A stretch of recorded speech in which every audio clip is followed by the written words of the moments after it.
안녕하세요. 치과 상식과 치과 진료에 대해 쉽고 자세히 설명드리는 유튜브입니다. 오랜만에 인사드리는데요. 이번 영상은 진료를 보면서 고객님들이 가장 궁금해하시는 베스트 5 5가지 질문을 선정해서 설명을 드리고자 합니다. 시청 전에 구독과 좋아요를 눌러주세요. 그럼 시작하겠습니다. 치아 교정 과정에 대해서 궁금해들 하시는데요. 일반적으로 치아 교정 과정이라고 하면은 세 가지 과정이라고 생각하시면 되는데요. 첫 번째는 병원에 오셔서 의사분과 상담을 하는 과정입니다. 상담을 위해서 이제 엑스레이라든지 사진을 찍고 그런 자료를 선생님께서 보통 분석을 하세요. 어디가 문제고 앞으로 치료 과정이 어떻게 되는지, 그렇게 해서 상담하는 과정이 제일 첫 번째고요. 치료를 진행하게 되죠. 치료 진행은 장치를 붙일 수도 있고 뺐다 꼈다 하는 투명교정 장치를 사용할 수도 있고, 그렇게 치료가 다 끝나고 나면 이제 마지막 과정이 유지 과정이 됩니다.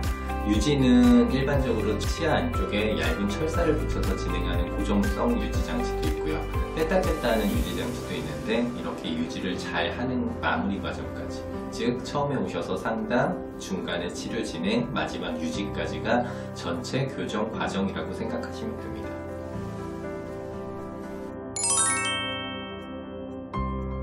소아교정이랑 성인교정을 나누는 가장 큰 포인트는 이제 그 치료받는 환자분이 성장을 하고 있느냐, 성장 중이지 않느냐에 따라서 나뉘어지는데요. 환자분들이 쉽게 알기 쉽게 설명해드리면 이제 키가 크는 것과 마찬가지입니다. 사람은 누구나 키가 클 때 얼굴도 변하죠. 얼굴 뼈도 변하고 턱뼈도 성장하고 코도 성장하기 때문에 이러한 성장을 이용해서 뺐다 꼈다 하는 장치라든지 모자 같은 거를 끼워서 교정을 하는 단계가 소아교정 단계라고 생각을 하시면 되시고요. 골격적인 성장이 끝나고 키도 다 자라서 이제 더 이상 골격의 변화가 없을 때 치아를 움직여서 하는 교정이 성인교정이라고 생각하시면 됩니다. 교정의 가장 적절한 시기라는 거는 일단 어릴수록 좋은데요. 나이가 어릴수록 치아 이동도 더 빨라지고 교정의 안정성, 치열이 유지되는 것도 훨씬 더 안정적이기 때문에 보통 우리나라 여자아이들 같은 경우는 이제 한 14세에서 15세, 빠르면 12, 13세, 즉 중학교 정도 되는 시기가 가장 적기고요. 남자 같은 경우는 이제 조금 더 성장이 늦기 때문에 보통 중3, 고1 이 시기 때에 교정하는 게 성인 교정으로, 성인이 되기 이전 시기는 모두 다 소아교정 시기라고 보시면 됩니다. 이 질문은 저도 굉장히 많이 받는데요. 어떤 병원이 좋은 병원인가요? 라고 얘기를 하는데, 환자분에 따라서 선생님들도 굉장히 다양하고 자기에게 맞는 선생님도 있고 안 맞는 선생님도 계세요. 하지만 이제 요새 가끔 사회적으로 문제가 되는 경우가 병원이 없어진다거나 아니면 치료 도중에 교정 선생님이 너무 자주 바뀌는 경우가 있으니까, 그런 경우 구분하는 가장 간단한 방법이 병원에 들어가셔서 대표 원장님이 교정을 보시는지, 그리고 그분이 교정 전문의인지를 확인하시는 방법이 가장 좋습니다. 그런 경우 이제 그 병원이 곧 없어진다거나 하는 경우는 매우 드물고, 대부분 대표 원장님이 교정 원장님이 아니신 경우는 이제 월급을 받고 일하는 의사다 보니까 바뀔 가능성이 좀 많거든요. 그러니까 이제 그런 병원을 찾아보시는 게 가장 현명한 길일 것 같습니다. 교정 장치마다 교정 기간의 차이가 나는 이유는 장치적인 특성 때문인데요. 가장 이제 전통적인 방식의 이제 바깥으로 붙이는 브라켓 방식의 교정 장치는 교정 기간의 차이가 크게 나지는 않아요. 물론 선생님들마다 이제 테크닉적인 면이라든지 재료적인 면에서 약간의 차이가 나기는 하지만은 큰 차이는 없습니다.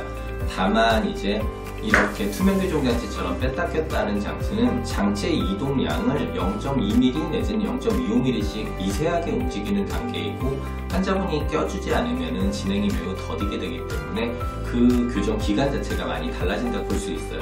일반적으로 바깥쪽으로 붙이는 장치 중에서 자가결찰식 방식이 있습니다.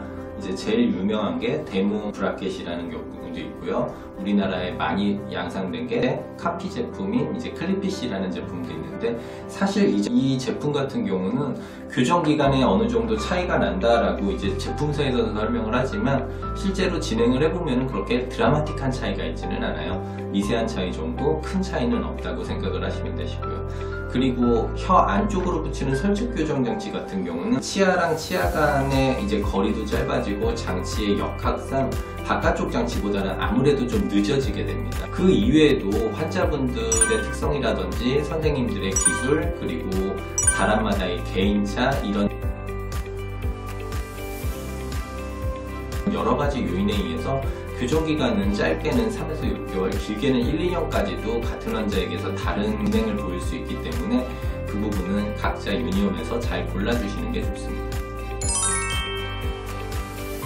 이 질문도 제가 굉장히 많이 받는데요. 환자분들한테 저는 치료가 끝나고 농담 약간 섞어서 반평생 하시려고 말씀을 드립니다. 모든 사람의 치아는 평생을 통틀어 움직입니다. 이거는 교정이 끝나고 유지장치를 껴도 약간의 미세한 움직임은 계속 생기는데요.